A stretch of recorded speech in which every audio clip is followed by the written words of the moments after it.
everybody in Serial Killer Country. My name is Brittany Ransom. My name is Brian Joyner. And this is When Killers Get Caught. It is a podcast devoted to deep dives into true crime. And if you are new here, When Killers Get Caught is a 3-part podcast where we will discuss 2 true crime stories that resonated with us. Sometimes they're local stories. Sometimes they're just things that made us go, what? And then I will lead you down the path of a well-known or lesser-known killer. We'll discuss the childhood, lives, methodology, and of course, how they got caught. And then Brian will finish off our episode with a paranormal palate cleanser. And in the world of things that Brittany talks about in the beginning of every episode is we do have merch. We would love if you would like to wear our merch. Unfortunately, this Thickted is currently off in the Midwest and not available. Not Midwest. What is that? West Virginia. Because it's the Mothman. Currently in West Virginia, it is not available for sale, but there's still beanies and really cute mugs. And also I have a kind of a notification about the mugs. When these were first sold, the printer we were using only had one location and the shipping was outrageously expensive, which people mentioned to me and sent me messages about. Our new printer is the same printer that makes the shirts. Shipping, they have loads of warehouses across not just America, but the globe. And so when I put this in on the website again last night, now the shipping is only like $3.50 for this glass mug, which is way more affordable because I totally understand people not wanting to spend $28 on a mug. Yeah, that makes sense. So that's a nice update. Also, like they're adding our merch underneath our YouTube videos. That's cool. We're gonna be trying to put these on YouTube. Hopefully you'll be able to watch this on YouTube next week. No promises of when it'll go up. No promises at all because my editing, it takes a while. So sorry. You know, we're listen. I know a lot of people expect that since this is our second year that like we're super polished and everything is wonderful, but the reality of the situation is we're still learning as we go. We still make mistakes. Like, I mean, that one episode where I literally adjusted my whole setup and plugged my mic in the wrong way and sounded like a robot. And I'm so sorry about that. And we didn't realize it until we were already done. And at that point, then, I mean, re-recording a 2-hour podcast, you can't re-record natural reactions to hearing things. And a lot of I like getting Brian's natural reactions, but regardless, that's the end of my updates, my weekly updates on us. But this week in true crime, I would like to talk about a ridiculous situation that happened in Pennsylvania. And I must admit, this is a horrible story because my weekly story is not as bad as usual. So I'm going to read you the headline first. It says, Pennsylvania man caught dismembering girlfriend after neighbor called to report domestic dispute. I read this headline the other day, and I was like, maybe we should talk about this one. No, that's okay. Anyway. Well, so the man in question, the dismemberer, is Nicholas Scurria. And this happened the first week of February. And he's 32 years old. And within the time period that his neighbors were able to hear an argument and to call the police, and the police arrive, he killed her and started dismembering her. Did he dismember her because it was easy to bury her? I guess apparently. Oh my god. His name is Fred West. Like essentially what happened was at like 4:45, so it had been 2 Fridays ago. The police get a phone call in Clifton Heights, and Clifton, Pennsylvania is like slightly outside of Philly. It's a weird little tiny town, but either way, Clifton police get a call just before 4:45 a.m. and they're like, there's really loud banging and screaming in the apartment upstairs. And then they're like, yeah. So while they're on the phone call with 911, they're like, now it's quiet. Oh my god. Now we can hear a saw. Oh, the power. Like, bruh, he immediately jumped to pulling out the saw. God. In minutes. So the police arrive, and then also the caller said, "Now I can hear gathering of plastic materials." Sounds like I was like, now you can hear plastic bags. Also, y'all live in a terrible apartment if you can hear literally everything this Is it man is plastic doing, bags? every Damn. step he's doing. Yeah. Like he can hear everything. Anyway, the police arrive at the apartment building and they're walking around, and they observed from outside of the building a man sitting on a mattress sawing a woman's leg off with a machete. Apparently, he discovered that the saw was not working. So then he moved on to a So you machete. start hacking instead of sawing. Okay, I got it. Yes, how Mhm, fun. So at that point, the police kind of figured out which room it was and then ran up and broke the door right, right. down. She was definitely already dead. Uh, and then Scaria told the police she tried to cut my balls off. I don't know if he meant that literally or figuratively. Maybe literally.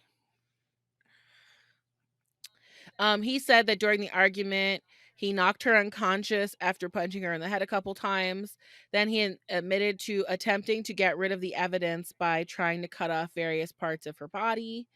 Delaware County District Attorney Jack Stolsteimer is like, "Oh, what's good? This is horrible." He literally was like, "This is horrific." In a public statement, he was just like, "It's a sad reminder of the threat that many women face on a daily basis, and we must continue to look for ways to support women against the danger of domestic violence." Scaria has yet to plead to the charges against him, though he's totally admitted to doing it. So, So we'll see what hmm. happens. Oh goodness gracious, that's And I'm just like, wow. Oh, listen, see, it feels very Florida of us, it doesn't really it? does. Like we're just northern Florida, really. We're the northeast Florida. I feel like every week there's something weird happening here.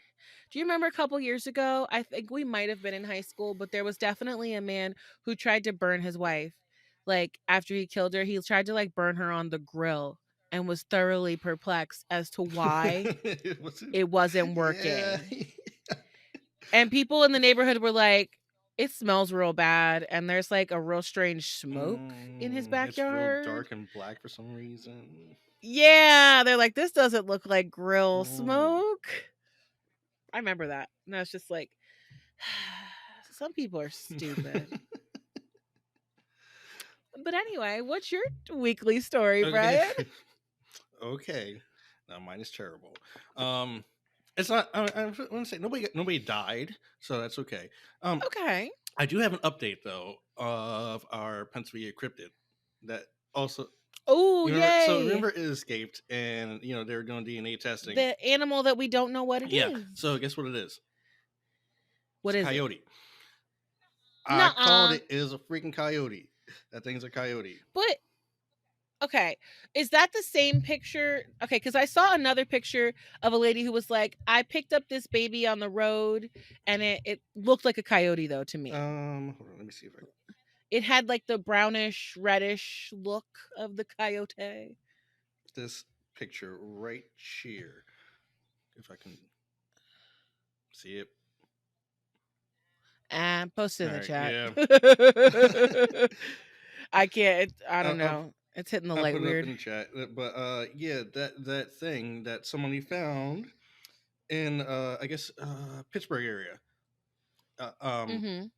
and it escaped from the pen that they had in it, which they said the escape was weird because it it escaped through a very very high window that wasn't for looking out of. So it was like a window that was like higher than you know what I mean. It was like touching the ceiling. Those windows that don't make any sense to me. Absolutely. So Like in my house that I live in right now, directly above my bedroom door, there is a window, but that faces the inside of the yeah, house. So it's not bringing light in. It's just Yeah, weird. it was a window like that. Apparently, there was nothing that it could jump up on. Apparently, it climbed up the walls to get out. So yeah, Dope. this little coyote just did that. But Okay, parkour. that's not my story for this week. So you probably won't remember this. This happened actually last month on the 24th. Um, Okay. so a FedEx driver. This happened in Mississippi. So a FedEx driver, you know, he's out doing his job. He's driving in a Hertz truck because FedEx, I guess they rented this truck out because for reasons. Uh, Like a y- rental yeah, hurts. yeah, Got yeah. you. But he was wearing his You said hurts. I heard uts and was very confused for a second. I'm sorry. Potato yeah, I know. chips, not potato chips. The green company at the mall, the airport. Yeah, Hurts. where you go down where you go Okay. down to Hanover, you see the is it Ertz, whatever. so he's in Continue. his FedEx uniform. He's making deliveries and stuff.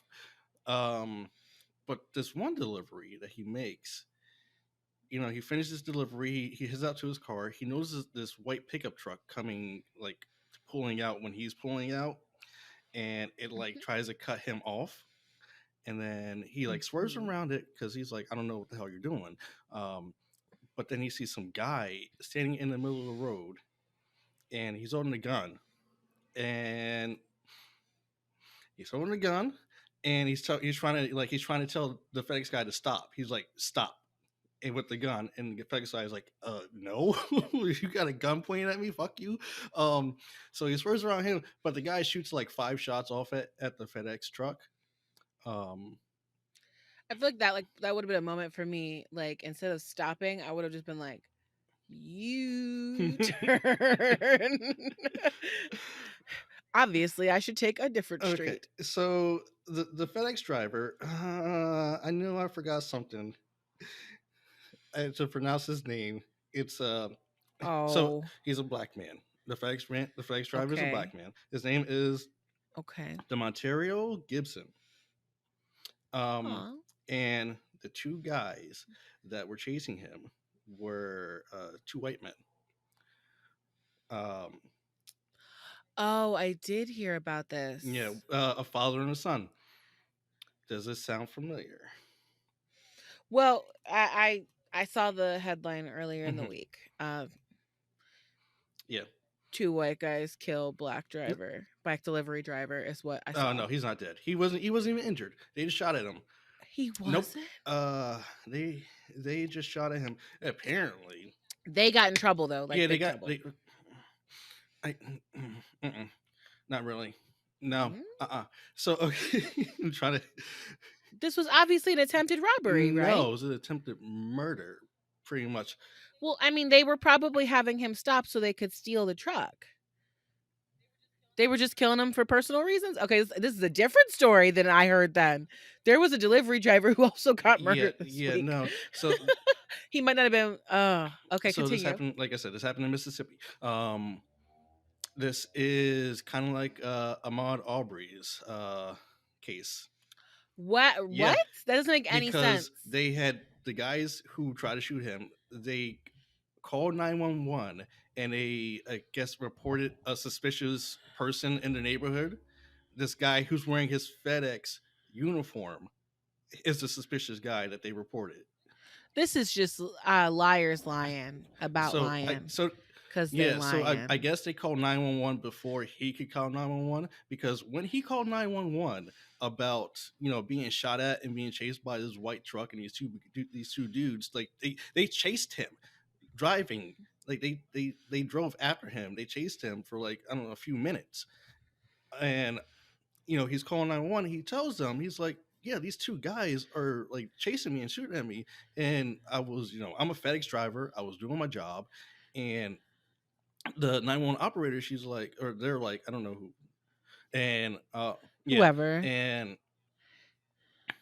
they're like, were you on such and such street? And he's like, yeah, that's where they were chasing me at. And the 911 operator's like, Yeah, that's where we got reports of a suspicious person hanging around at. And he's like, okay, well, I'm not a suspicious person. I am a FedEx driver. I have my uniform on. I'm not suspicious at all. So these two men, God darn it, where's their names? Their last name is Chase. Of course, because they Okay. were chasing. The Chase Bandits. they were chasing. They were chasing him on the road. Um. It's Gregory Charles Chase and Brandon Chase or Case. My bad, not Chase. Case. Um. And they got arrested February 1st, but were released the next day. Oh, okay. Yeah, no. This was definitely a different story than the one that I thought you were gonna say. No, sorry. People got murdered in the one I was thinking Yeah. about. So the son he was charged with aggravated assault, and the father was just charged with conspiracy to of aiding, or you know what I mean. And so Gibson and his lawyer, they're trying to get these charges like elevated to like almost attempted murder because they shot at him. They were Well, it's definitely a hate crime. Yeah, that's If the reason why you were chasing this man, and that's what they're trying to like, and that's also another thing they're trying to do. Like him and his attorney, they're trying to like get for like federal hate crime probe going on, so that we can look for these things. And it says they were charged yesterday. oh really? Oh nice. With what? Yeah. With attempted murder? It's like it's like a most recent update, like today. Nice. White's father and son are facing criminal charges after 24-year-old black FedEx driver on the evening of January 24th. Gregory is charged with purposefully, knowingly, and feloniously conspiring with his son to commit Yeah. Mm-hmm. to commit aggravated assault. Their attorney apparently is not responding to comments. People's packages were destroyed. Yeah, like so people are upset. I think like 3 packages got like bullet holes in them, and I was like, damn. Oh, he said he didn't know where he was going, so he was kind of driving around, and so they thought he was cased in the building. Look here, where that's like a comedy joke, a black comedian joke. Like you can't be like you make it to like too many left turns. You gotta stop. You gotta stop driving because something bad's going to happen to you. But the thing is, he wasn't in like the official truck, so he might not have had like the proper stuff. No GPS or something in it. Yeah, to know exactly where to go. He's lucky he survived though, because I mean, like, but regardless, the situation is. Here's my thought on this: castle doctrine should only count for your castle. Okay, you can't like jump the gun and be like, oh, I think they're trying to break into the house across the street and show up with guns drawn. It's not your castle, buddy. Mind your business. You are allowed to protect your home. And I totally support that. I think that makes loads of sense. But this idea that people can just take a gun out into the street and begin shooting people randomly and going gung-ho, like that should not be covered under castle doctrine. Absolutely not. You deserve to get whatever you got there, buddy. No one asked you to go and be a friggin' hero. Also, this other thing that I have here is stuff can be replaced. And I know that people feel very close to their stuff, and I know that it can be very demoralizing and like really mess with you when someone breaks into your house and whatnot. But ultimately, the only way I see myself murdering another person is if they are actively trying to hurt me or someone that I care about. Yeah. I just don't see somebody like stealing the TV downstairs and me being like, all right, let me load this person with iron. Like, it doesn't, with bullets. Like, I just don't like, it's a fucking TV. You can buy another one for $150 at Walmart. So that's just personally, like, I have a real personal, like, ugh, like putting property over human life, real weird line for me. I don't think it's worth it. We have insurance for a Right. reason. Homeowners insurance is a thing. And side note, if you don't have renter's insurance and you're You listening to should get it. this, you You should should. get it. But I just like, I do think human life is precious, and I think that we should definitely not be just killing people because of the potential that they might be stealing something. Exactly. Like these dudes, oh, this might be, oh, they might be casing the joint. He wasn't even doing He nothing, was and doing his now job. you've ruined you and your child's life potentially, because now you're up for felony Yep. charges. And here's the thing, even if the charges get canceled, the fact that you were arrested on a felony does stay on your record, and it will pop up when you do job searches and things. You just wrecked your life for no reason. Yeah. Yeah. Call it in, That's all you got to do. sit your Yeah, ass that's all down. you got to do. You don't really have to put like fucking matters in your own hands at all. Just mind your business. But anyway. Call 911, mind your business. That's all you got to do. Yeah. But anyway, so last week we discussed pretty much one of the worst and most horrific couples in UK. Honestly, I'm going to say world history. They were a whole different level of disgusting. But this week, I wanted to talk about maybe something that wasn't as grotesque. There is still murder. But I wanted to sort through the lore of a couple that has gone down in infamy for being both the image of love but also masterful criminals. There's so much like romanticized mythos around them that I had to sift through. So of course you get one chance, Brian. Who are we talking about You today? already told me. You're not supposed to let people know that I accidentally spilled the beans. Well, if you're probably listening, you guessed that it's Bonnie and It was Clyde. Bonnie and Clyde. It indeed is. I'm going to guess it anyway, to be honest with you. Yeah. Yeah, Brian only heard about it because I've been having a hard week. A pet died and I've been in the dumps. So I was really struggling to get this done. And I was just like, I don't know if I'm going to finish this today, Brian. But I did. So you have a podcast. Look at Hey. you. Because they are not legendary symbols of love that the media have talked them up to be by any means. But I'm hoping that maybe you'll learn something about them that you didn't know before today. Okay. So we're going to start at the beginning with Bonnie Elizabeth Parker, born on October 1st, 1910 in Rowena, Texas, to Charles Parker, a bricklayer, and Emma Cross, a seamstress. Bonnie was one of 4 children. Her siblings were Coley, who died as an infant of crib death, Hubert Buster Parker, and Billie Jean Parker. Buster was 2 years older than Bonnie, and Billie Jean was 2 years younger. So Bonnie was right in the middle. And things started off really well as they could for a couple in a small town with 3 kids and no money. But it did get worse for the Parkers when Dad Charles died in 1914 at a construction accident. With little money and a whole lot of bills, Emma moved them to her parents' home in Cement City, which is west of Dallas, Texas. Like many of the stories we talk about in the early 1900s, death was very common. Shortly after they moved, we're talking like 1919, Emma's father, so the grandfather of the family, died of stomach cancer.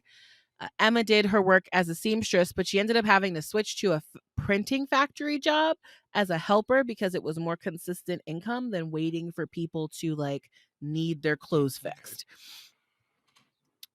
Not a whole lot's mentioned about Bonnie's childhood, but she was far from criminal.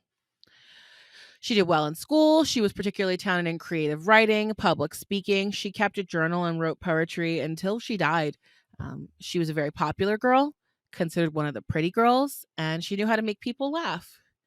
But in her journals, she wrote a lot about feeling profoundly lonely. She wanted more in life, and she was impatient for something amazing to happen, which is very common for a lot of teenagers. Yeah, very true.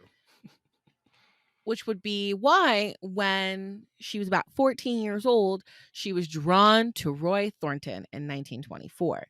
He was the school bad boy who pretty much spent his days committing crimes and just causing trouble for the local police. Just after her 14th birthday, Bonnie quits school and marries him. Oh, damn. Now she was real excited about, his exciting criminal life, but she was kind of annoyed by the fact that Roy didn't stop stealing and getting arrested. And Bonnie was like, "You're never here." And she ended up within a year moving back in to her mom's house. Now, they never got legally divorced, and Bonnie wore her wedding ring until the day she died. Now, she felt like by 1929 that they were officially like separated, broken up. Roy kind of foolishly blamed the decline in their marriage on Bonnie being close to her mom, Emma. And of course, Bonnie was not okay with that. Just for anybody who might be married or thinking about it, you just can't tell your spouse that they like their parents too much. Oh my God. Like, no, not at all. Like, they gotta see, like, they're your in-laws. Like, you're family now. Well, and Bonnie was like, "No, the problem is that you're always in jail. I don't have a husband because you're like never You're around. never home. Like, you're always, you got your own little wives in prison, probably." Well, pretty much she just said he was unpredictable with the fact that he was getting arrested all the time. Roy would go on to actually get arrested on March 5th, 1933, and was given a 5-year sentence. So that was right when Bonnie and Clyde were in the thick of things.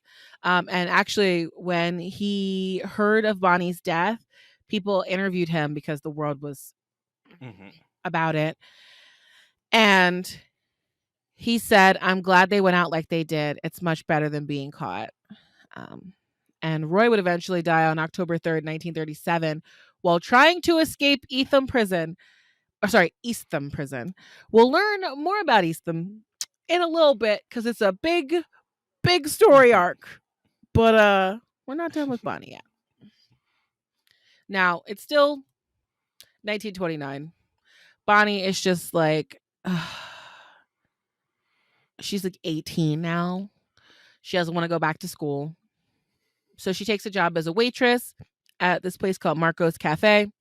And like so many other people during the Great Depression in America, that job ended up falling through. By 1930, Bonnie and her family were living packed pretty tight in the same house that they lived in with their grandparents. But now Emma had gotten back into being a seamstress as an overall manufacturer had hired her. So brother Hubert was a truck driver, and he was there with his wife, Edith Clay Parker, and Billie Jean Parker and her husband, Fred Mace, who was also a truck driver, was there with their baby, Fred, and their grandmother was still there.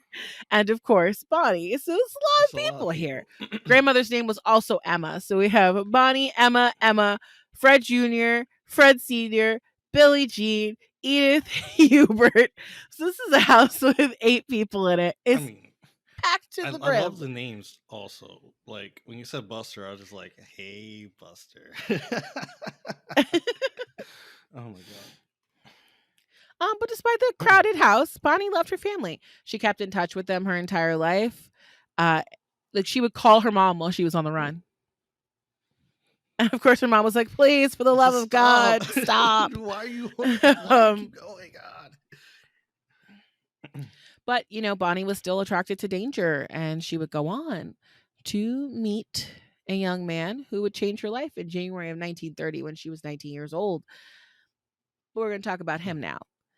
Now, in comparison to the mundane life of Bonnie Parker, in which she just craved normalcy, we have Clyde Chestnut Barrow, born March 29th, 1909 in Tellico, Texas, to a poor farming family with 7 children.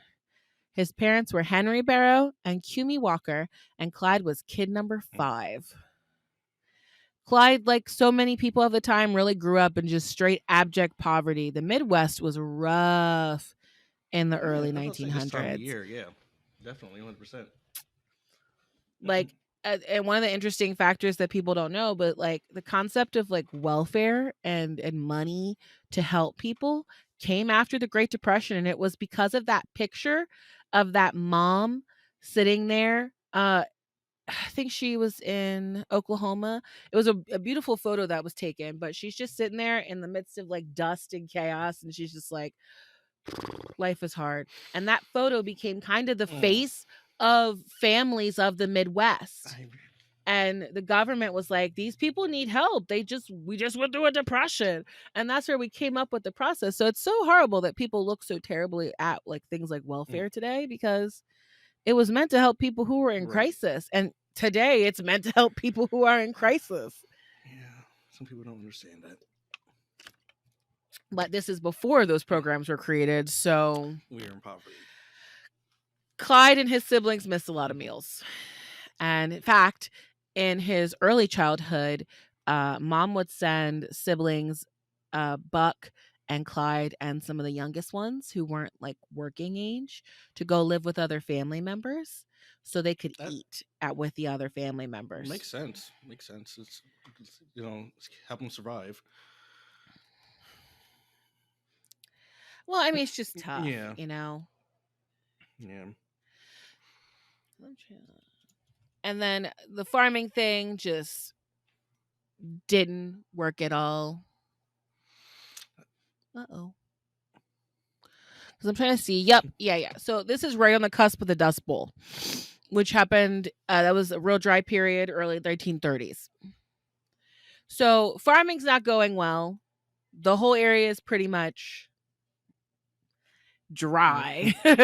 So they actually sell off everything they can and move the family to West Dallas. Clyde's father opens up a gas station.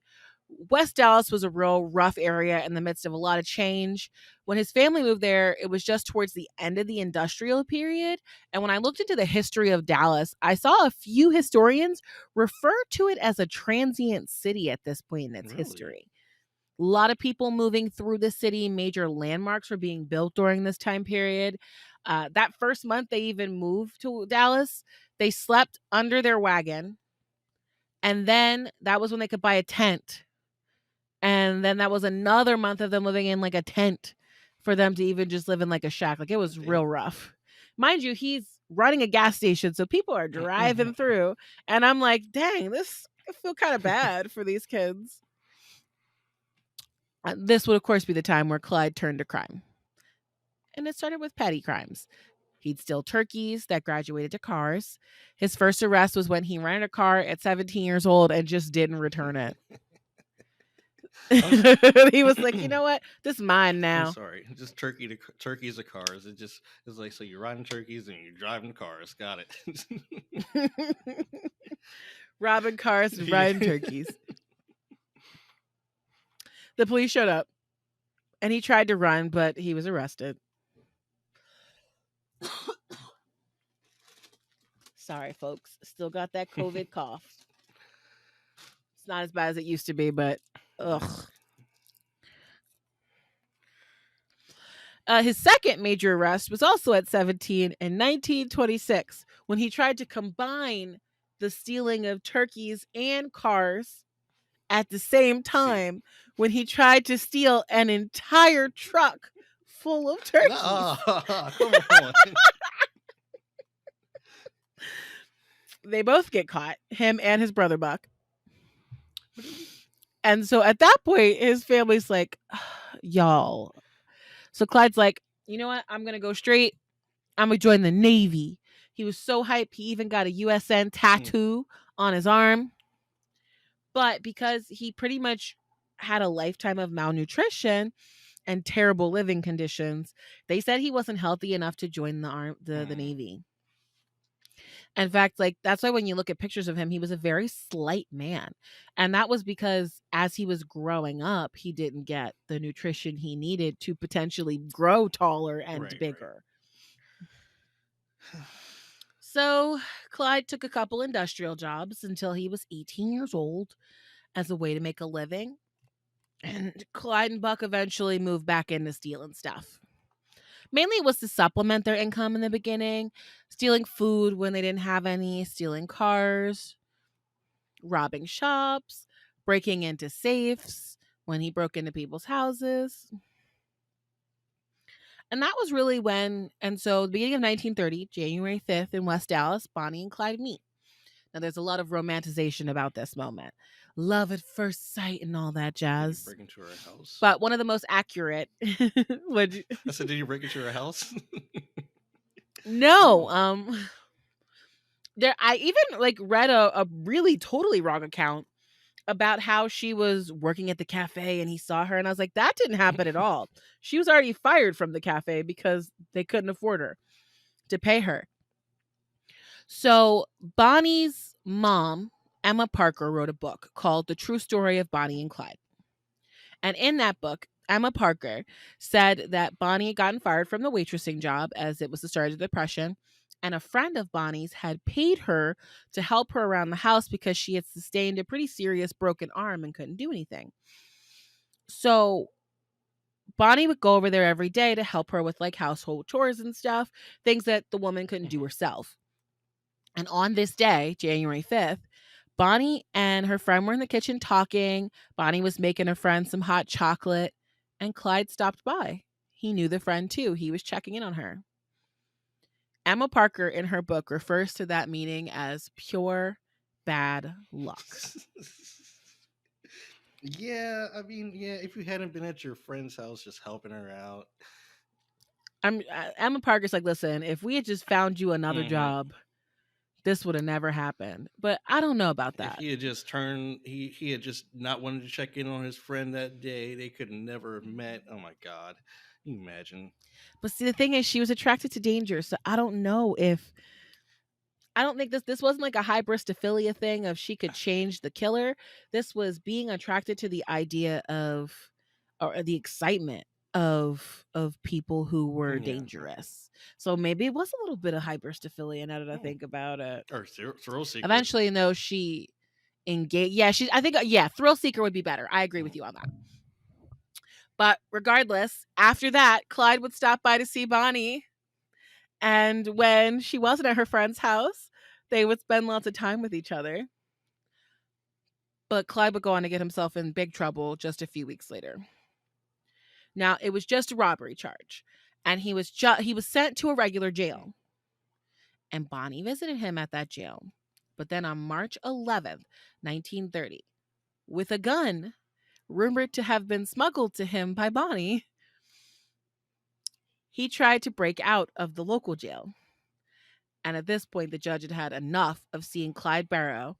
And in April of 1930, he was sent to Eastham Prison. How'd she get a gun in there? Hide it in your titties. Come on now, okay, sir. Okay. That's exactly what I would do. Whoosh. And then ammunition in the other side, because we're not putting a loaded firearm near our chest. Just saying. Eastham was a defining moment for Clyde. It wasn't the best place.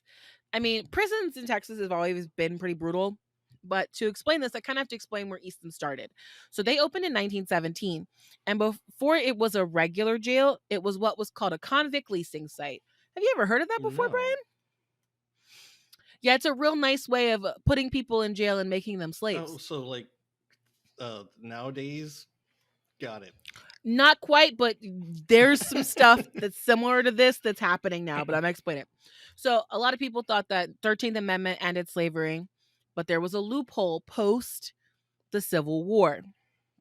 And that loophole has lasted well into the 20th century. These were part of the Black Codes, which were special laws meant to limit the lives of slaves who were released post the end of slavery. Now, Black Codes eventually morphed into a system that specifically targeted Black people, but also the very poor. And it gave extreme fines and punishment for very minimal crimes, like stealing food, vagrancy, even things like walking on somebody's grass could get you arrested. And the people who looked for folks to arrest weren't even cops. They were a special kind of like reverse bounty hunter who got a percentage of the fine for grabbing people. And then what would happen is they'd say that you needed to work off all this debt that you've accrued because you got to pay the fine, you got to pay the guy who fined you, you got to pay the court fees and for your lawyer's fees and stuff. And the way you can do that is just come over to this leasing site and you can work your debt away. That's disgusting. It's so disgusting. And here's the worst part. Even if you were deemed innocent of the crime, like it went to court and you were innocent, they were like, well, it doesn't matter. You still have to pay the fees for the court and stuff. What? You just don't have to pay the fine for the crime. But there's still other fees associated with going to court. And companies and states bought into this. And it was used hundreds of thousands of people in this way across America in the late 1800s and early 1900s. And to be honest, I have found similar things that happen in the US today. If something like this interests you, I would look up John Oliver's discussion of Ferguson, Missouri and municipal violations. That is very much modern for profit policing, and it happens in America today, and it is reminiscent of what was going on in the early 1900s. This is gonna make me mad. It is. It's a very good episode, but a lot of people thought that the riots that happened in Ferguson after Mike Brown's death primarily had to do with him, but it also had to do with those municipal violations and the fact that the town was on edge, like from before that happened. Mike Brown was the needle that was the last little feather sitting on top of a powder keg that broke the camel's back. And yep, and that's why the entire city just broke like that, because they had been being abused by the system for decades through these municipal violations. But like I said, we're off topic, but it's a very good read. And it's a very good watch. Good. I like it. Now, Eastham was one of these sites, and they operated like this until 1917, which is only 13 years before Clyde was sent there. So I'm sure no one is surprised that it hadn't changed a whole lot. And Eastham had a reputation of being just a hard labor camp by the time Clyde Barrow went there. Right now, it's referred to as Wainwright Unit, and it houses both minimum and maximum security divisions. But even back in 1930, it was a terrible place to live and survive in, and Clyde was only 21. He participated in, was subjected to horrific violence. He really only made one friend there. His name was Ralph Foltz, who was 19 at the time. During his stay in Eastham, he was sexually assaulted multiple times, and his primary abuser was a man named Ed Crowder. After one too many attacks, Clyde beat Ed to death with a piece of lead pipe. It was his first murder, and he was still very young. If another prisoner who was expected to be there for life took the fall for him. Oh. And was just like, don't worry about it, young bull. Very nice, very nice. But not only were the inmates awful to deal with, but so were the guards. And the place was overcrowded, which is an issue that plagued the prison well into the 1980s. The guards would abuse the prisoners. Clyde said he witnessed several inmates being beaten to death by guards, and anybody who saw it was told to just say that the guy had been trying to escape. The labor aspect of the prison wasn't any better. Clyde hated it so much, he orchestrated an accident where he got a friend to cut off several of his toes with an axe. An injury he never really healed from, because I don't know if Clyde didn't know this, but you need your toes for balance. You do, buddy. You do.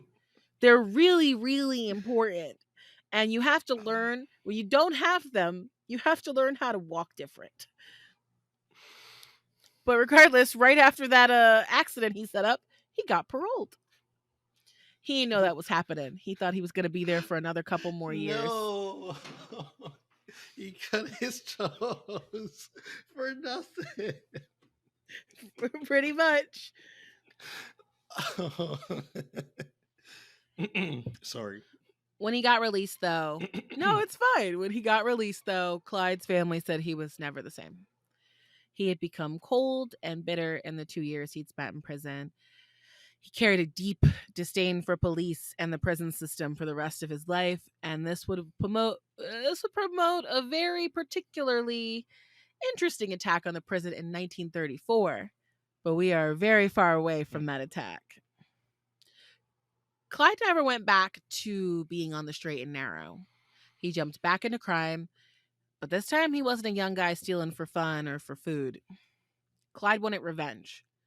And Bonnie actually wrote about him after prison. She wrote a poem in 1934 that ended up getting found in her journals. And she said that Eastham had turned him from an honest, clean, and upright man into a heartless, cold-blooded, mean person.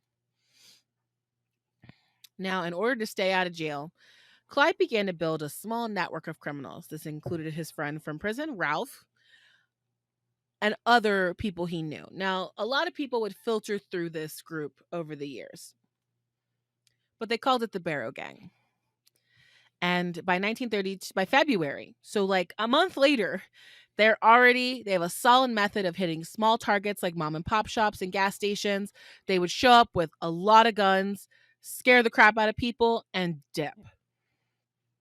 Bonnie was the getaway driver. The purpose of these raids was because Clyde wanted to build up an armory, and he was going to attack Eastland Prison. Oh. Now, in the beginning, they had a weird amount of local support. Because instead of killing witnesses, they would kidnap them and then release them later. And I'm going to say this now before we get into talking about the crimes. Most of them victims are cops. There were a couple of people. The majority of citizens weren't entirely bothered by the murder of the cops. When it came to citizens, however, it was rare they did any kind of violence initially. Right. And sometimes they would just straight off pay off the witnesses. And I mean, we were in the middle of a financial depression. So people were like, I appreciate the cash. Thank you. Zip your lip. Yep. This was all going pretty great until April, when Bonnie and Ralph get caught trying to steal guns from a hardware store. Bonnie gets sent to women's prison for 59 days, where she spends her time writing poetry and just talking to all the other ladies in jail. Ralph, however, was seriously wounded. He ended up with a much longer prison sentence for being the one carrying a gun. And after that, he was pretty much done with being a criminal. On April 30th, while Bonnie's in prison, another member of the gang kills J.N. Butcher, the owner of a small store in Hillsborough.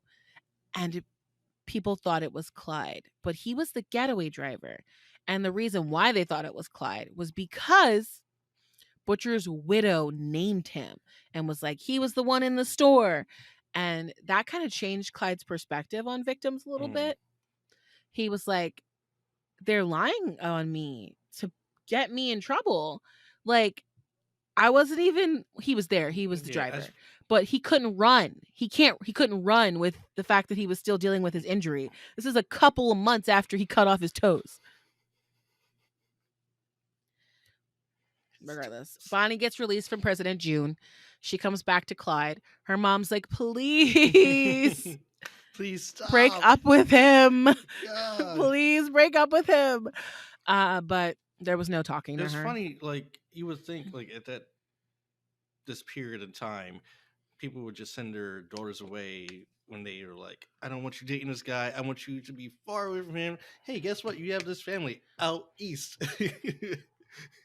They couldn't, though. Bonnie was grown up. Damn it. She wasn't a teenager anymore. Well, never mind. Well, but Bonnie still stopped by and saw her mom like all the time. So August 5th, 1932, Bonnie's visiting her mom, and the other members of the gang are out drinking at a fair in Oklahoma. And if you've forgotten, drinking is illegal because of prohibition and the acts of 1919 and 1920. So as they're leaving, Clyde gets weird about the police approaching him because he thought that they recognized him and the other guy from the Butcher case. So they open fire on Deputy Eugene Moore and Sheriff C.G. Maxwell, killing Moore, injuring Maxwell, and running away. Like I said, despite nonviolence being their initial goal, October 11th, 1932, they shoot and killed Howard Hall, a store owner in Sherman, Texas, for the $60 in his register. Which, even if it's like $500 today, you know, it's not worth it. It's not worth killing somebody for $500. He didn't want to kill Howard, but pretty much you were only safe if you didn't fight back. Let us come in, rob you, and leave. Yeah. But no, I guess that didn't happen.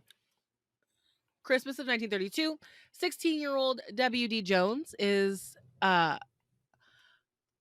finally allowed to join the gang after a year of begging Clyde to be a part of it. And Clyde had known the boy since he was a lot younger, and he was just like, fine, you can join, but you have to prove your loyalty to me. So on Christmas Day in Temple, Texas, they went to steal a car. Now, I'm not sure whether this was done on purpose to see how Jones would react, but the man they were robbing, Doyle Johnson, got killed in the process of the robbery. He was a young father, and the press began to characterize Clyde as a ruthless murderer. Jones was like, I'm still here. What you got to say about it? January 6, 1933, Clyde has another fatal moment with the police assuming they're out to get him again when they weren't there for him. A sheriff by the name of Malcolm Davis was hunting a different criminal and began staking out their hideout. Shots were fired. Witnesses claimed it was W.D. Jones that did the killing that time. Public support of the Barrow Gang, kind of at a no now. They're linked to 5 murders. Police were convinced the gang was going to shoot them on sight, so they were like, all right, we'll in turn do the same thing. Clyde's brother Buck joins them in 1933 along with his wife Blanche, who provided medical care and made food for them. The gang's now Bonnie, Clyde, Buck, Blanche, and Jones. They move into a house in Joplin, Missouri, where they drink, gamble, have a good time. And they also made a lot of their their neighbors angry, shooting off guns at night, which led to a lot of police complaints. Oh my God. Now, it's the 1930s, so the rules around prohibition have slightly adjusted, which is it's okay to drink liquor, but it is not okay to buy it, sell it, make it, or move it. Which, if that sounds familiar, it sounds a lot like the weed laws like 10 years ago in America. We just love to just stop people from having a good time. That's all it is. Like, you want fun? What? No, fuck you. Well, the police were like, there's no way this crew is not bootlegging booze or running a moonshine operation. So they raid the house on April 13th. As the 5 police officers walk toward the house, the group is like, oh no, we're in trouble for those murders in Texas and Oklahoma. The rest of the group begins shooting, except for Blanche, because she didn't shoot people. But Bonnie was seen shooting at the cops for the first time. Her shots were mainly used to like at their feet to kind of like keep them away from the house. She was trying to create a diversion. The men, however, were shooting to kill. And a man by the name Detective McGinnis was murdered. Another man, Constable Harriman, would die later on that afternoon from his wounds. Another man, Sergeant Kaler, was wounded. The police say they only fired 14 rounds, but the entire site was a mess. The group got away, but most of their stuff was inside. Photographs, which were the ones that would eventually be shown in the papers, their guns, clothes, food, some of Bonnie's poetry journals, Blanche and Buck's wedding certificate. Damn. God. Well, June of 1933 is when Clyde nearly dies when he flips his car into a ravine in Wellington, Texas. That's when Bonnie's leg gets covered in battery acid. Now both of them are limping. God. Just stop. They ended up going to an area that's now part of Kansas City, Missouri, and staying in the Red Crown Tourist Court, which allowed you to keep they were little cabins. And they spent the first part or the end of June, first part of July, just doing nothing. Trying to let Bonnie heal. Honestly, the only reason why they stopped was because Clyde was like, Bonnie needs somewhere she can actually rest, not like sleeping in cars in the middle of the woods. Smart. There you go. Using your brain. Well, the only downside there is that first, they made a couple mistakes at the Red Crown. They covered the cabin windows with newspaper, and people were like, that's weird. That's suspicious. Then people... Okay, so I have to explain this. As soon as those photos were found, they were not kept in evidence. In fact, they were developed, and now we had pictures of the current members of the Barrow Gang. So when Clyde went into the city to get meds for Bonnie, he was very quickly spotted. I see. One thing also was that the group was known for paying with silver coins instead of paper money. Oh, because they stole those, and that's what you get for the bank. Yeah. Okay. That makes sense. So those were everything. So with all that information, another raid is organized. Texas, Oklahoma, Arkansas, and officers from Missouri all there. And the police knew someone was hurt because he was going into the town for medical supplies. 11 p.m. on July 19th, they stormed the cabin. Police with submachine guns on their side, and Clyde's folks with automatic rifles. Now, at one point, this is such a wild situation here because they would have been caught.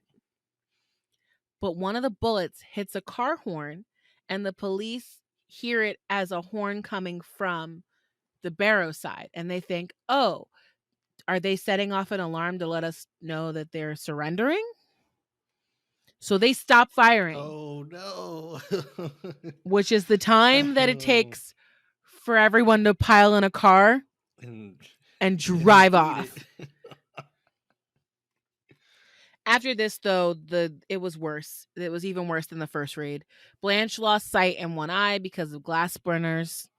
Buck had been shot in the head, and part of his brain was exposed due to a skull fracture. Oh no. After several days of them frantically trying to help him, they were just like, he's gonna die. Clyde even dug a grave for him at one location. Buck and Blanche would be captured by police a few weeks later in Iowa. The gang they were just laying low. They were trying to just wait for him to die. When they got cornered in Iowa, Buck tried to run with the group, and Blanche stayed with her husband when he was shot in the back. She just stopped, and she was just like, y'all go on. He died in a hospital in Iowa. After this, the group hid for quite some time, and they were very successful, actually. They didn't resurface again until next year. Or correction, they didn't resurface in a major way. They were still doing minor criming. Of course, you got to keep your criming skills up. You know, you can't. It's like school. You know what I mean? It's like school. You can't, yeah, use it, you lose it. Don't use it, you lose it. I mean, well, this situation that they resurface in is called the Grapevine Killings. Happens on April Fool's Day, 1934. That's April 1st, which happened to actually be an Easter Sunday. Kind of funny. That's weird. Police officers H.D. Murphy and Edward Wheeler were killed when one of the members of the Barrow Gang panicked. The group had been on the side of the road sleeping, and the police pulled over because they saw a random car on the side of the road.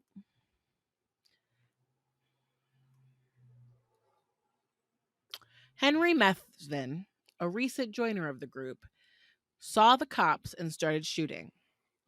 A local farmer actually reported it to the police. He said that all 4 members of the group helped in the shooting, including Bonnie. This was and still is a major point of argument in the history of Bonnie Parker. A lot of people think that she was really innocent and just got roped into this exciting life, but she did aid them sometimes. The reason this is still an argument, especially this testimony, was that it was immediately taken out of context by the media, sensationalized, and ultimately discredited. Because then it became like Bonnie Parker participated in the Grapevine Killings, and she laughed as they pulled their dead bodies onto the road. It became like that. And so people were like, oh, this is bogus. She's a bad lady. Yeah, she's bad as the guys. Well, at this point is when we start seeing the reward signs, dead or alive. Group was still robbing stores, wouldn't raise a gun to anybody if you didn't try and fight them, but they would shoot any cop on sight. This was a strange moment when Bonnie and Clyde became beloved by American media. That roll of film from the Missouri house, everywhere. That's the photo of Clyde holding Bonnie up in the air. The one of her, kind of playfully holding the shotgun at him. Yeah, with the cigar in her mouth or something like that. Well, also that one, her holding the gun on her hip with a cigar in her Mm-hmm. mouth and smiling. There was a picture of Jones sitting, he's 17 now, sitting with a stolen car surrounded by this giant pile of guns. It's pictures of them just like goofing off.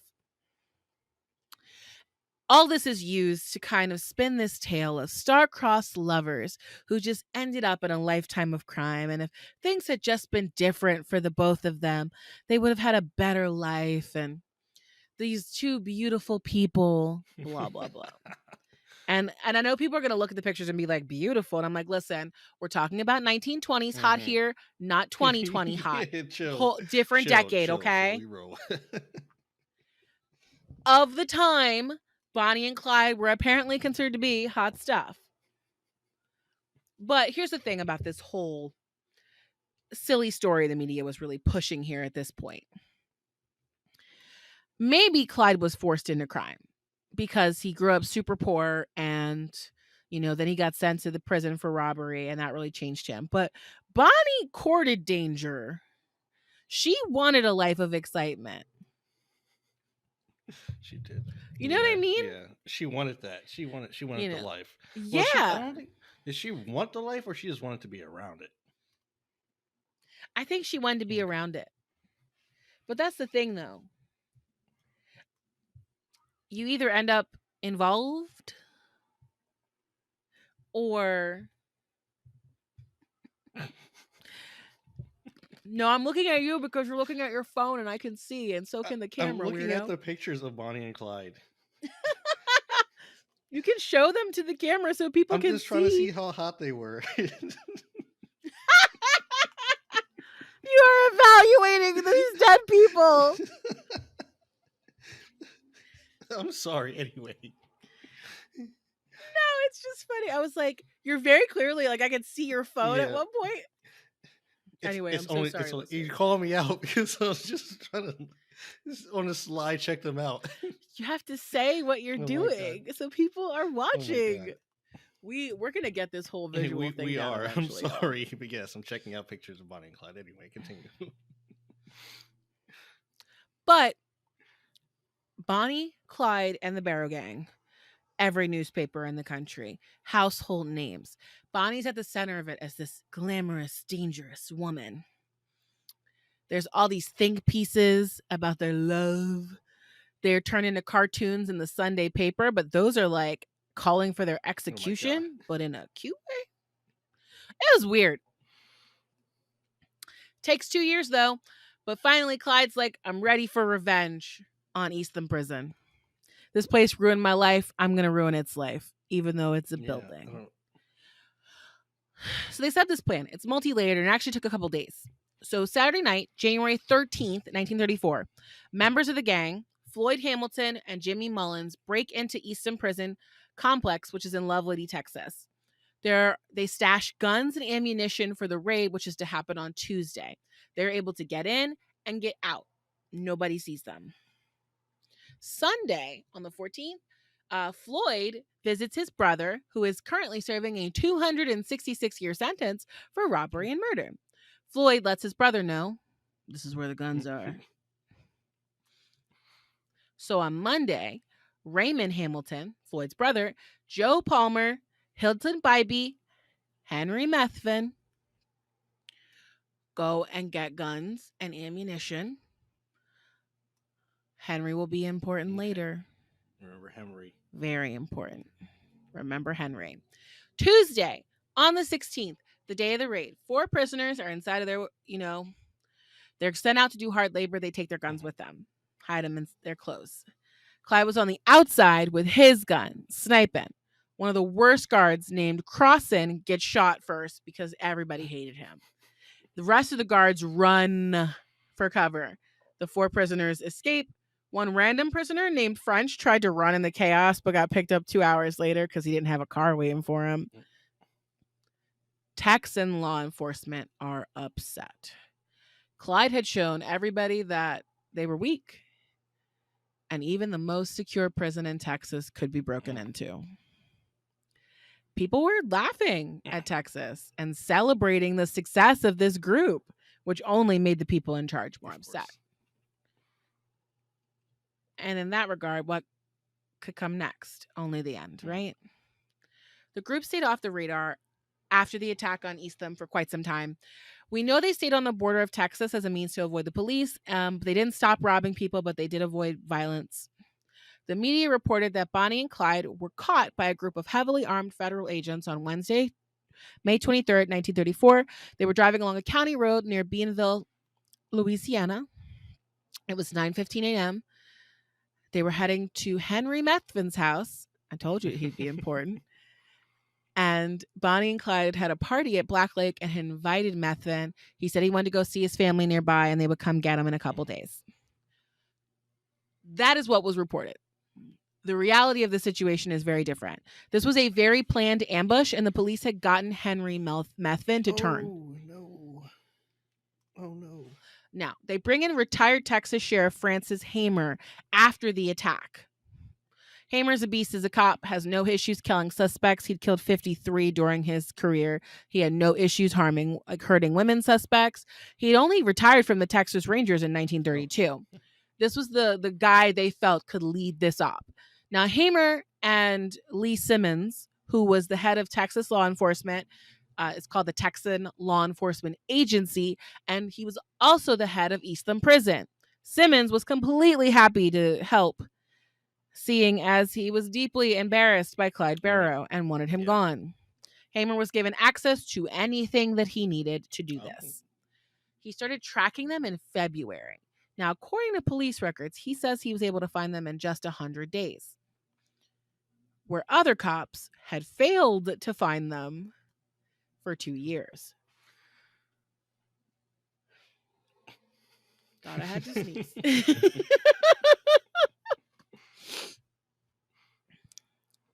So, Hamer's the first person to realize that they are hitting locations that are only near the border of states. And that's because there was a law at the time that says that police could not chase you into another state.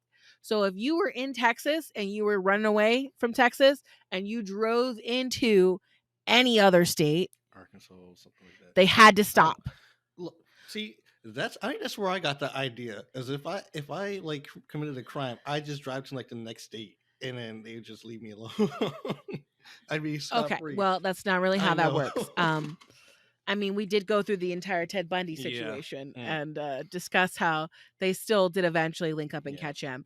Well, the way that Hamer decided to deal with this was he pulled 2 cops from Louisiana, Prentice Oakley and Henderson Jordan, 3 more from Texas, Bob Alcorn, Manny Galt, and Ted Hinton.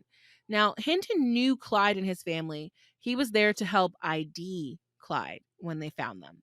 Later on, when Hinton wrote his own book, Ambush, which is a good book, he said that these killings were really actually hard for him because he had known Bonnie and Clyde for years. He had known Clyde when they were growing up. He had seen and talked to Bonnie when she worked at Marco's Cafe. He actually, honestly, it sounded like he kind of had a crush on her, and then he saw her get with his boy. Like, yeah, but that's not the reason why. I mean, he was a cop, and so they called him to do his job, so he did his job. Now, Hamer made a guess of where they'd be heading on May 21st, and the group all went to Shreveport, Louisiana, which is a pretty big town in the northern part of Louisiana, from what I understand, because I have a friend who lives down there. Now, the police will say they learned of a trip to the Methvin family home, but in reality, the police found Methvin and blackmailed him into turning. And I'm not even sure we can even call it blackmailing, because Lee Simmons handled this, and here was the option.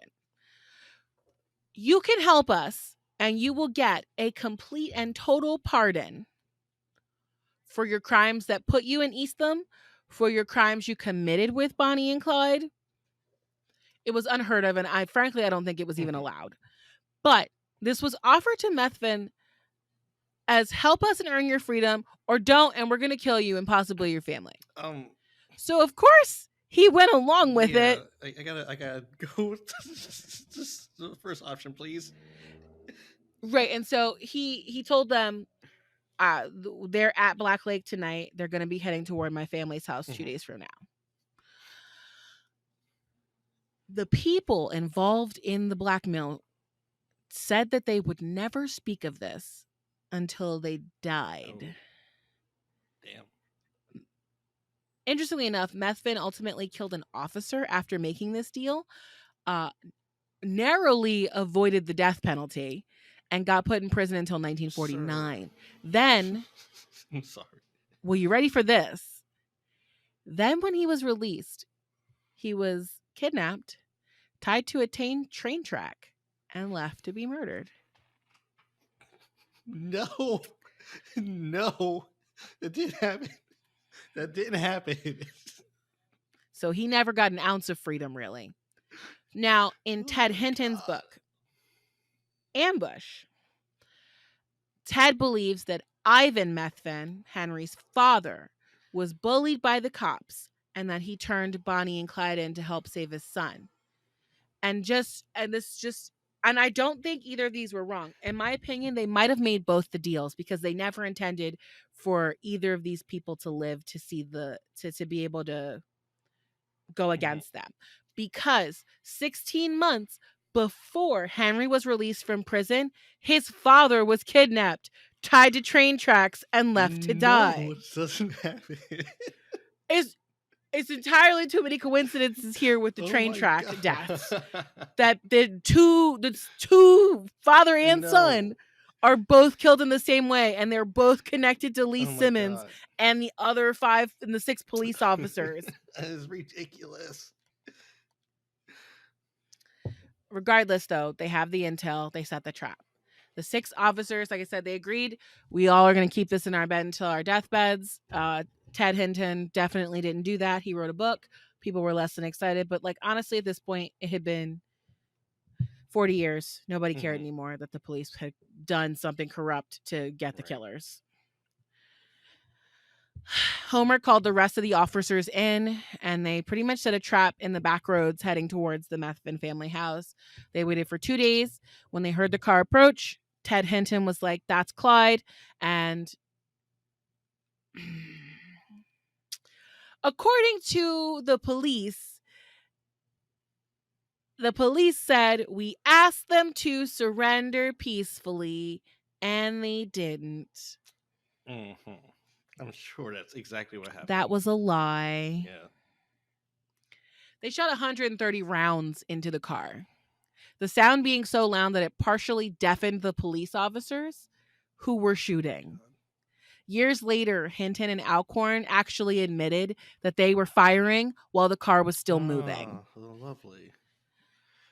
Causing it to spin out, which is why there were shots in both the front and back of Bonnie and Clyde's body and on both sides of the vehicle. Now, they die. Hamer goes to report the murder. Execution. They get a tow truck. They take the car with the bodies in it to Arcadia, Louisiana. In the time it takes to get them from that back road, everybody hears about what happened. Thousands of people descend on Arcadia, and when the car pulls up, they mob the car. So much so that Alcorn and Galt were like, "Nope, I'm not doing this." And like people were stealing shell casings from inside the car, items of clothing. People stole Bonnie's shoes, cut pieces of her hair. One of Clyde's fingers that was severed by a bullet was stolen from the car. And y'all people, well, I guess not y'all people, but people want to say like true crime just started nowadays, but true crime has been around. We've talked about this before. Remember the guy who blew up his school? Like true crime's been around. They stole parts of his body when it exploded. So this is we've always been morbidly obsessed with this kind of stuff. Crazy motherfuckers forever. So finally, the vultures have left. They take Bonnie and Clyde to the coroner. The coroner was encouraged to only report the kill shots. Of those 130, 26 hit Bonnie in a place that would have killed her. And 17 hit Clyde. Like, these were all like kill shots. There was so much overkill. Like, why? So much overkill. there was probably way more bullet holes in these Mm-hmm. bodies. They actually brought in a couple from Ruston, Louisiana, who had been kidnapped by Bonnie and Clyde a couple days before, and we're like, "Are these the people who kidnapped you?" And the couple was like, "Yeah," in lieu of bringing, the families from Texas. Clyde was buried with Buck, and Bonnie was taken back to Dallas by her mother Emma, given a funeral. Afterward, Hamer was given $180 per month, so it was a little over $600 for his work on catching the fugitives. He frankly thought that was too little because he had caught the most wanted people in America, and he ended up going to the press with his story to make more There you money. go. Henderson Jordan tried to keep the car. The problem was it had been stolen from a woman named Ruth Warren, and Ruth had to get a court order to get her car Oh returned. no. She actually ended up selling it to Charles Stanley, and Stanley put it on the fair circuit as the death I car. remember hearing about And that. it was, yep, all over the U.S. It currently resides at Whiskey Pete's Hotel and Casino at the Prim Valley Resorts on Prim Boulevard in Jean, Nevada. It is in a clear gas case to protect it. The casino also has another car from the gangster Dutch Schultz, though the death car does occasionally travel to other museums around America every once in a while. Okay. Clyde and Buck's gravestone says gone but not forgotten. Bonnie's says, as the flowers are all made sweeter, the sunshine and the dew, so this old world was made brighter by the lives of folks like you. Obviously, that was chosen by her mother because I don't think many people thought that their life was brighter once they met Bonnie in No. person. But every single photo I found of Bonnie's grave was covered in flowers, also money, and also shotgun shells. Interesting. It's really interesting because the police hoped to end their embarrassment by executing Bonnie and Clyde, but from that point on, it just became a myth. I mean, countless hip hop songs reference this couple as ideal. Even, our beloved Jay-Z and Yeah, there you Beyonce go. released a song about being criminals Oh together. god. There are countless books, films, even a musical in 2009. It didn't have a long run, but I actually found an article in the Washington Post which called them the Depression era Kardashians. And while I don't think the comparison is one to one equal, I get what they were saying. If Bonnie and Clyde existed today, their Instagram would be full of Oh hell yeah. followers, and so would their DMs. People were obsessed with them then, and to be fair, we still are. This is very true. Oh goodness. And that's I me. liked it. I liked it. There you go. Not always stories about rape. Jeez. Listen, even I need a break. Oh I'm my sorry. Some god. of y'all send me requests, and I'm like, I need to take a couple weeks off of some of these stories. They're really bad. But what do you have for us today, Brian? Okay. So I'm going to talk about one of the classics today. So yeah, I'm going to be basic cryptozoologist today. And like I said, it's a cryptid. And Mm-hmm. it's a to me it's an annoying cryptid. Well, not annoying cryptid, but the subclass of this cryptid is very annoying because it's lake monsters. Hey, I love lake Yeah, lake monsters are like monsters. they're everywhere though. Like everybody.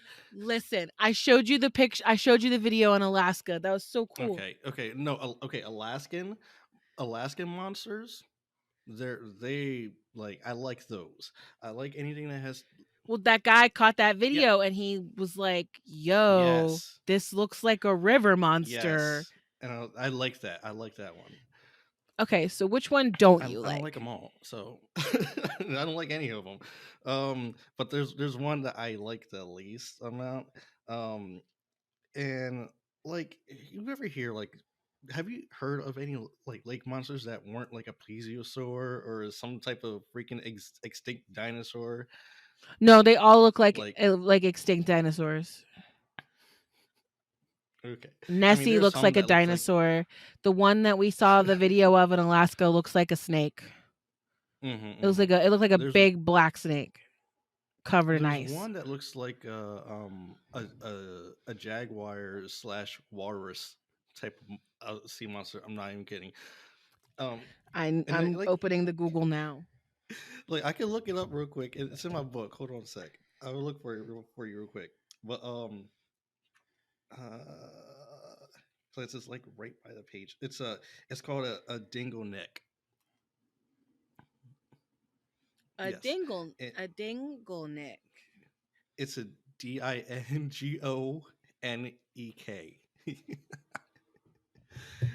And it's not like I think it's like a river monster, but it's like I haven't read much about it. But I saw a picture. It lives in the water, and it's just like I didn't okay. spell it right because I can't find a picture. Oh my god. It's okay. I'll send you a picture of it in the chat, Okay. along with the coyote. I'm supposed to send you a picture of. But Oh. anyway, you Oh, find it. this is weird. It's like a saber-toothed tiger mixed with a yeah, something like that. There you go. I'm showing it to the camera for people watching. That's You got weird. it's tusks It's a and face and saber-toothed then tiger snake. This is stupid. yeah, that's what it is. I don't like it. Oh, okay. But I was bored and I decided to cover this like monster because well, it's very popular, and I'm pretty sure you've probably heard of him. You showed me another picture of it. What's the thing on? Yeah, Yeah. Okay, yeah. what's the one that we want to talk about then? Have you heard of Lake Champlain? Yeah, of course.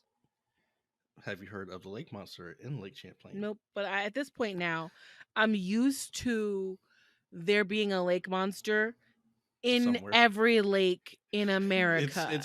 they're everywhere. But here's Um, the problem. Lake Champlain's near like Vermont, right? It's not exactly like a big lake, is it is. It it? actually Really? yeah. So for anybody who doesn't know, I'm talking about Champ today. Um I've heard of he's this. okay, Champ is a lake monster. And Lake Champlain, it's shared by New York and Vermont and it stretches all the way up to Quebec as well. Ah, okay. So, so It's not just the in river Vermont. It's like no. okay. No, it's actually it's a decent sized lake. Okay. So why is Champ so interesting? Hmm. Let's get to it. Okay, so first I'm gonna give you some of these sightings of our Sir Champ. Or girl Champ, I don't know. Champ is a lake monster. Who cares? They are But they are. So genderless. It's there okay. you go. So the first sighting of Champ came from the lake's namesake, and it was the explorer Samuel de Champlain, and he wrote about seeing a serpentine creature swimming in the lake. So it was about like 20 feet long, and it had like it was very thick, and it had like a horse-like head. Um, so like I said, the lake stretches from Quebec to New York, and the lake is about 125 miles long. Uh, um, God, I wrote it down. Where was it at? But it's long and it's wide, and it's about 40 some. It's a deep lake. Okay, Okay. it's deep. Um, Did you mean the word but meters? probably I haven't. I didn't write it down. I just looked it up. I just wrote how long it was because it's a long lake. Okay. um, and now Champlain. I'm talking about the guy. There you go. That's what it looks like. It's yeah. So who is So Champlain? he was basically like how do you pronounce it? It's a cartographer. Like he would draw Oh, maps and stuff like cool. that. Yeah. And so he thought that this thing he saw in the lake was some type of mythical beast, and stuff like that. Um, Now, the indigenous people of the area, they called this creature a a word that means pike or a sturgeon. I can't pronounce it. I could not find a pronunciation of it. I'm not even gonna try to embarrass myself today. So y'all gonna have to deal with me saying that they called it a pike or a sturgeon. Um, and so between like the 1600s and the 1800s, there weren't like many sightings of Champ. At least not recorded sightings, and that's basically The because Abenaki. yes, Okay. those are people. Yes. Okay. Um, I And don't know also what the the Iroquois. yes, that's the other tribe. I'm part of the Iroquois, weirdo. I know you say this. Yes, but You I say like these whenever things. you include things that I know about. But I don't know a lot of that words, so was I understand. that was also in the book, and I forgot to write down the tribes. Anyway, so like I was saying, there weren't really many reports during the 1600s and the 1800s, mainly because the white men that were in the area were they were G- Jesuit Jesuits. Jesuits. There you go. They were Jesuits. Um, and I had to look up what the hell that was, Not a and it's just like fan. it's just yeah. I didn't like what I read, so I was like, okay, well, I'm not gonna write anything out about you guys. So there you go. For people who But don't know, Jesuits are like an order of Catholics, I believe, who believe that yeah, like they must do missionary work. And they go all over the world and sometimes get themselves killed by going into places they're not supposed to go into, like that one guy who was told, you remember him from like 2 years ago? He was told specifically hmm not to visit that one closed island of people and he showed up anyway and he got shot by an arrow on the coast. Yeah. I don't have an issue with some missionary work, but I got an issue with you going when people tell you we don't want you here. yeah, like take the hint, Like, listen, I please. get it. Jesus did say spread the good word, but he also said be your own light and wait till people ask you about me. Jeez. Yes, nobody cares. Okay. Not a big fan of Jesuits. Sorry. No, no. Saying that's why I didn't write anything down about them. Sorry. Um, sorry if you're a Jesuit. I don't care. I'm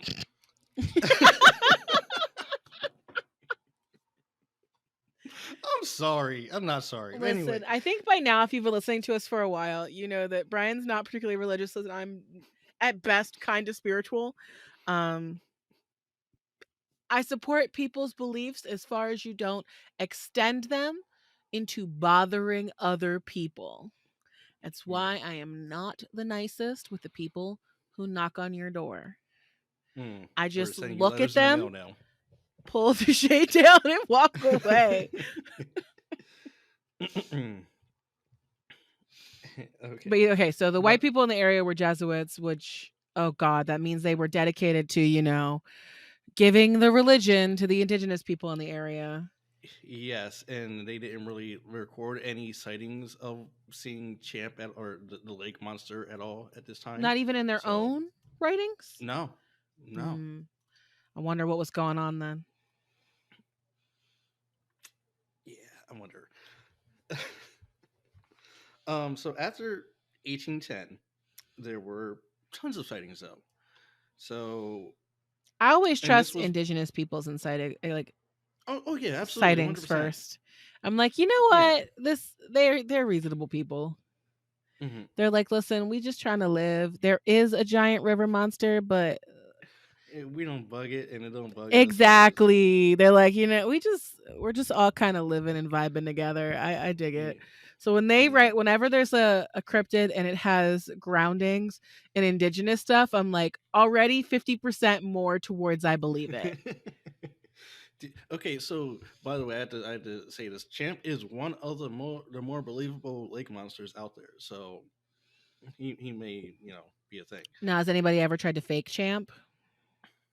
Like fake pictures of him? I'm pretty sure people have. I'll get into pictures of Champ though later, Nice. because there's a really good one. And yeah, but When I looked up Champlain before, all I saw was a parade, and I thought it was really cute. oh, Like a giant green snake monster float through the town. look, yes, everybody loves Champ Cute. in Vermont and everything. Almost as much But as they love a Booty Man. yeah, almost a celebrate. I swear to God. Aw. So in 1810, like I said, there were tons of sightings. That's the main reason was because about 150,000 settlers were coming to the area, and they were looking for some cheap lakefront property to build their Oh. homes. That's probably like And $2 million houses now. I know, right? And they found the area, but they also found a lake monster that was living in the area. And it's kind of like, I thought of it and I was like, this is kind of like finding, like going shoe shopping and then finding a snake in your Brian, boot. pause. Okay.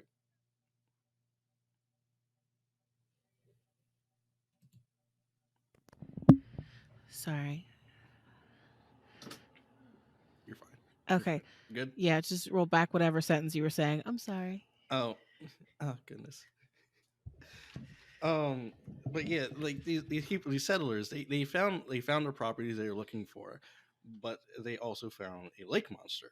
And when I wrote this down, I was just thinking, like, this is kind of like just when you're going shoe shopping and you find like a snake in your boot, because don't look at me like that. You thought you were so clever with that joke. I don't like it.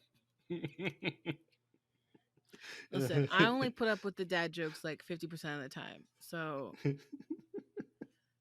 that's fine. That's fine. That's fine. So after shut up. after we get through this, we get to the 1870s now. People are traveling by steamboat, and people are seeing this thing rise its head out of the water, and then going back underneath. So I got some accounts from here.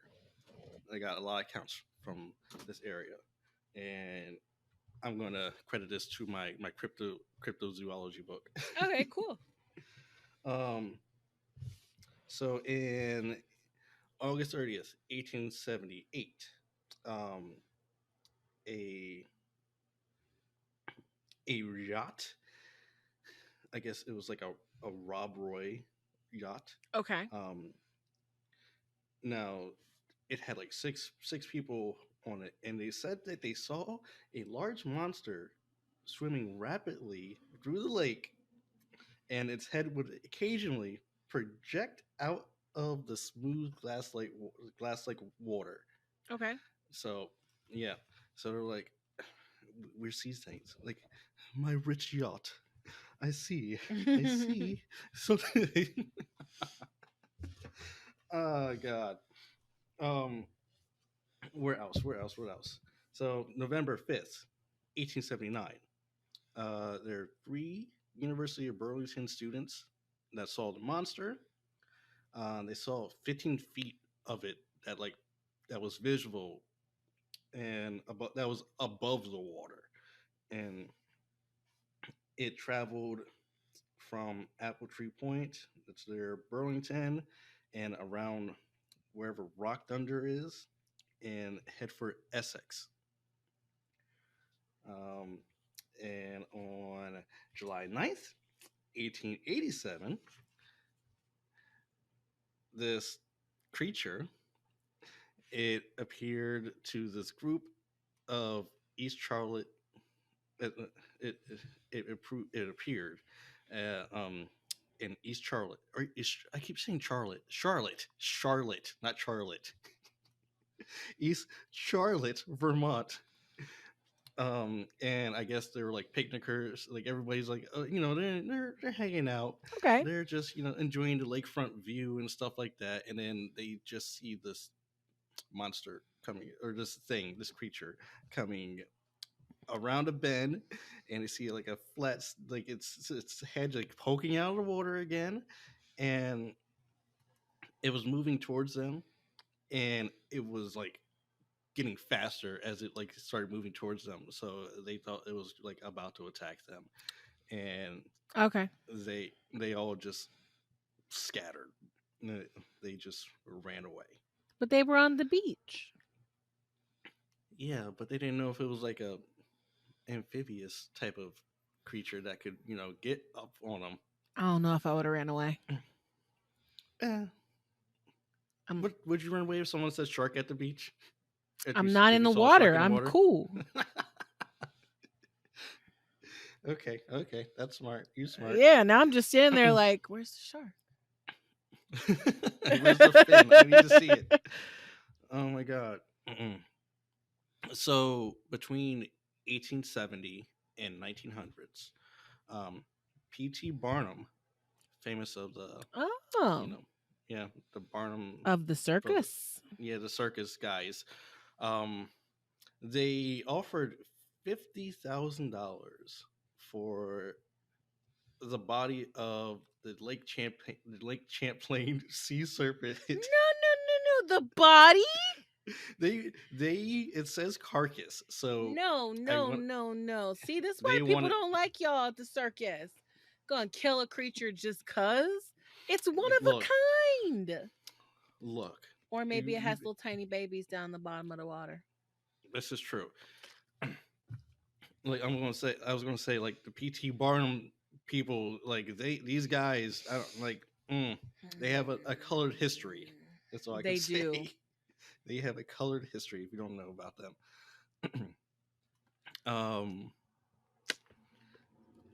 and 1930, there was 1939. A lot of people saw like they're fishing and they see some type of monster or some type. I keep saying monster, but it's like it's classified as a creature. It's a beast. It's a creature.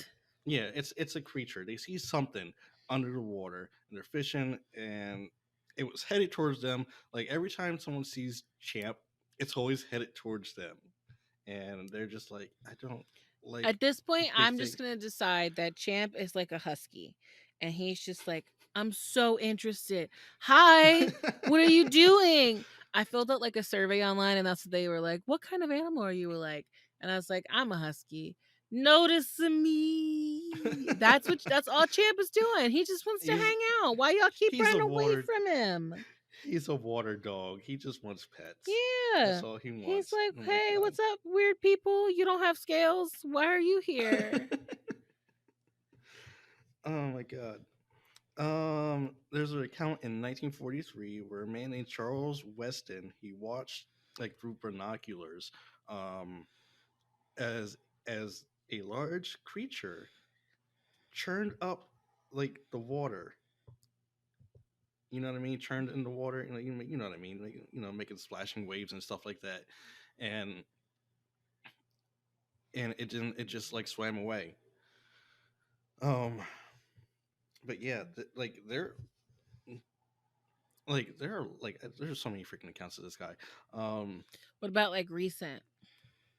There are some recent ones, but there's one famous one, and it's from 1977. And if you've seen pictures of Champ, and you've seen like a very, very, very clear picture of his body, it was taken by a woman. Her name is Sandra. There's a last name, Mansi. It's Mansi. So Mansi. But yeah, so she was at the lake, right? And she's there with her husband and her two kids, and you know, there's hanging out, doing stuff at the lake, doing lake stuff at the lake, like what people do at the lake. I don't know what you do at the lake. I don't go to lakes. And she she asked her husband or her kids like to go, get her camera for her so she could take a picture of the lake. It's a beautiful view. It It's looks very wonderful out there. pretty. Yeah, yeah, it is. Um, it's breathtaking. And actually, it wasn't her husband at the time. He was her fiance at the time. Now he is her husband. Whatever. That's They right, got because he married. did what she said and got her that camera. That's exactly what happened. Uh, so her kids are playing in the water. The fiance is getting the camera for her, and then she notices like this thing, like poking out of the water, and she's like, "What the fuck is that?" And she like calls her fiance. It's like, come, get here now. And like he sees it, and he gives her the camera, and she yells for the kids. She's like, "Get out, you gotta get out of that lake right now because I don't know what the hell this thing is." Um, and she snaps a picture of it, and it's like a it's a very nice picture, and it's like it's if you guys have time to Google it, just look up Sandra Monsi Lake. Did you looking at it? Yes. You looking at it? Nuh-uh. Look at that. Look, it's nice, right? It's a nice picture of him. She got his good side too. For people looking, that is a clear as day picture. hmm That's a nice picture. I was thinking it was gonna be like gray, you know how all the pictures of Nessie look, but Yeah, like, nope. That one's a grade A, like sea monster picture. wow. Also, apparently, in some pictures, the water doesn't look as blue, but still, Yeah, like you can still see a head and a yeah, body exactly. and a neck. Whoa.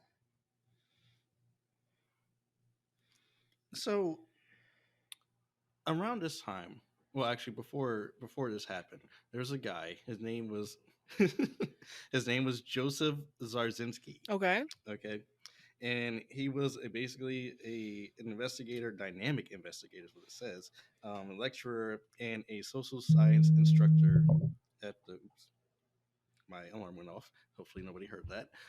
It was a vibration. It You was might a as well just vibration. mark this as you need to cut this out. Oh, there it goes. My market. Okay. Also, same as the cutting out the part where the door opened in my room. Oh, did that happen? I didn't even hear that. That's you couldn't hear it. Well, you'll have to listen again because yeah, my roommate came in and grabbed stuff out of the closet. Okay, we good. Um, but anyway, so Rosinski, he organized the Lake Champlain phenomena investigation. That Mm. that like he was this guy was no nonsense. He was all about this. Like he was like, do you have a sighting of Champ? Tell me about it. Let's sit down. Let's talk. Like, let's get some coffee, and tell me about your story, right? Okay. So after Sandra sees this lake monster, she snaps a picture of it. She's like, she shows her friends or family about it, and blah blah blah. And then she's like, and let me like hide this away because I don't want people to think I'm crazy for thinking like this is a lake monster in Lake Champlain or something like that. So wait, she So just kept it as like a secret, like a family secret that they all saw a river monster one day. it, How did the kids keep that quiet? I don't know. I don't know. But she after a while, some of her friend or family, they were like, "Yo, there's this guy named Zarzinski who would like to hear about this stuff, and like he's into like this lake monster in Lake Champlain. Hmm. So like talk to him because maybe this could be a thing." Okay. Um, so he interviews her, blah blah blah, Does and he then feel that she was credible? He does. He does. Yeah. He did. He liked the picture. He was like, "Oh wow, this actually looks freaking legit." And the fact that she Um, didn't try and promote it right away probably exactly. also really made her seem a lot more believable. Absolutely.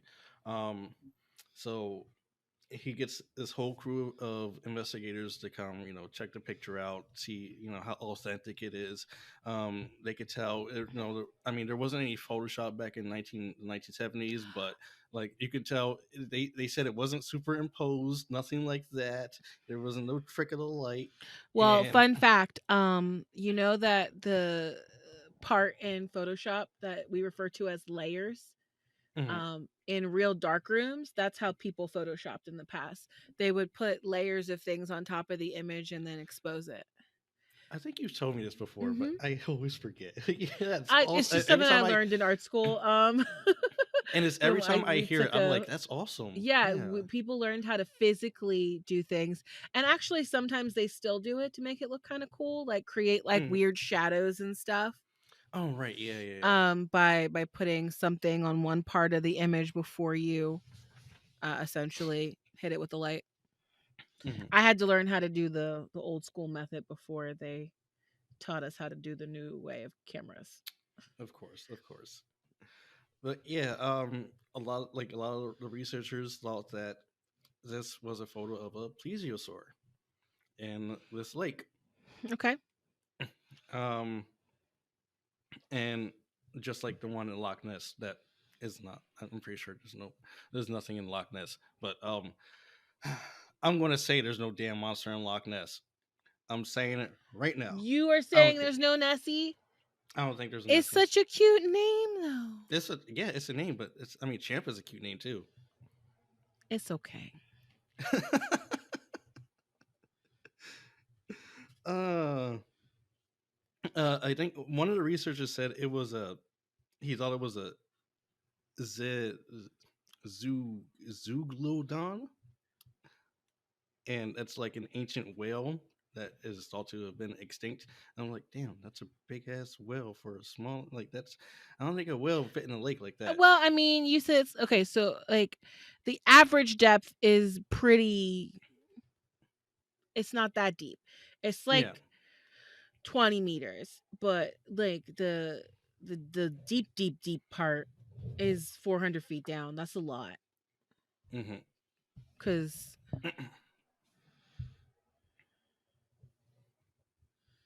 yeah, no, it looks nothing like Zeuglodon, which the actual name of it is a Basilosaurus, but it just doesn't look right. Hmm. Um, it doesn't, like, a Basilosaurus doesn't have a long neck. That's the problem. It has a long Exactly. tail, Yeah. but Maybe a the tail was just long sticking up. neck is the difference here. So he's Yeah. saying, like, oh, yeah, that wasn't its face. That was its tail poking out of the ocean. Probably. Yeah. Like, I don't know. Now, you said they think it's a plesiosaurus? Yes. The plesiosaur. Oh, plesiosaur, right? My kindergartners would have corrected me. Um, Even that, though, the neck, it's honestly, I feel like a lot of these river monsters look like. Give me a second. I'm trying to remember the name of the please. dinosaur. They look like a water brontosaurus. You know, with the extended neck that goes up and over. It looks okay. Listen, tell me that like the head poking out of the water doesn't remind you of these little guys. Oop, there you go. Yeah. The necks remind me of that. Maybe not as long, It's a Leoplerodon, Charlie. but a plesiosaur, it has like a short neck and it's Um, long but not bendy. I don't know. I don't think they're right. it's a Lapras. That's what it is. You're giving me other It's a. names of dinosaurs to look up. I said it's a Lapras. What is that? Oh, A Lacus. poke. A Lapras Pokemon. Aww. Okay. Lapras is cute boy. But so apparently there was like a sighting in the 2000s. Ooh. Actually, there are multiple sightings in the 2000s.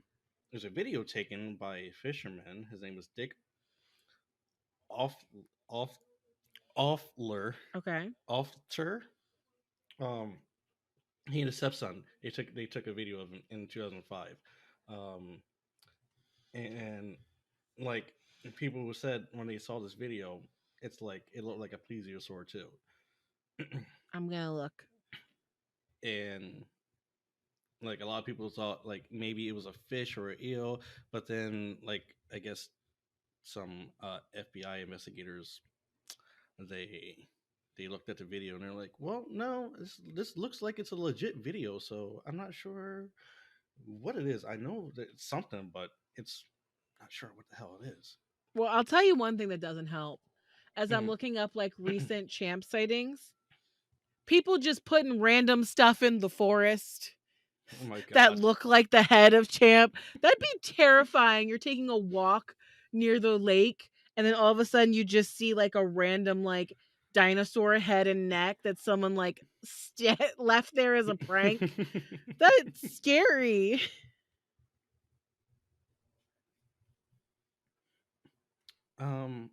But you talked about a lot of like you saw the parade with Champ and Oh stuff like yeah, it that, looked right? really cute. So Champ is well respected in the area of Vermont, New York area, whatever, wherever it's Port Henry, New York. My bad. Um, and they have what they call Champ Day, Mm-hmm. and that's like first Saturday of every August, and it's like it's almost like I would say it's almost like Krampus festival. Krampus You look at your festivals face. are scary. Well, Yeah, wait, but not it's true. Not wonderful. all of People them. celebrate Just the him. one is really scary. Yeah. Um and Vermont, they had changed their baseball team's name to the Vermont Lake Monsters. And their mascot is that green champ, that green Oh cute looking Jesus. champ monster. And it's adorable as hell. Now, did you know that there are laws protecting Champ? If That's if good. he exists, or if he even if he doesn't exist, there's still laws to protect him. Like you can't hunt him, and like he's like it's like federal laws that Good. like yeah. And I look it up because I know I heard about it. And I was like, where the hell? When did that happen? And it happened in like the I believe like the 1800s or 18 like the late 1800s is when they enacted these laws that protected him and all his offspring if Champ has Right. offspring. Absolutely. But yeah.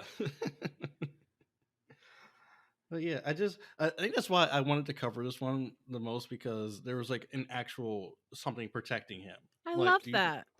I don't think there's anything protecting Bigfoot if Bigfoot exists or a skunk ape or whatever. Like there are so many Bigfoot creatures, but like there's nothing protecting That's them because Bigfoot from. ended up being like Zeus and banging all the other creatures.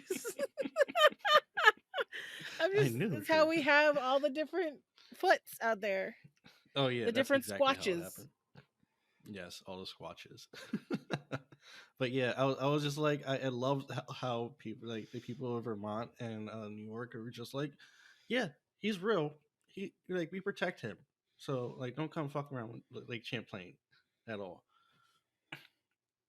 But yeah, that's what I got for Champ I today. like Champ. I like this. We can It was visit. We adorable. can visit Champ. Yeah, And the it whole might. entire time we're up in the area, we're just gonna stare at the water. It's like, do you see him? Do you see him? Maybe he's in Quebec right now. That's the problem because it's such a long little lake. Yes. But regardless, this was a good time. I really liked today's episode. It's very nice. Nice to chill. As usual, if you want to support us, all the links are in our description.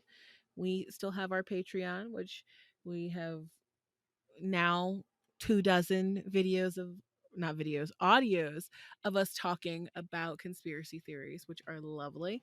And Yes. yeah, if you want to support us, which, goes directly towards helping us out, we have our merch, which I said, hopefully there'll be another merch drop in April with some new images.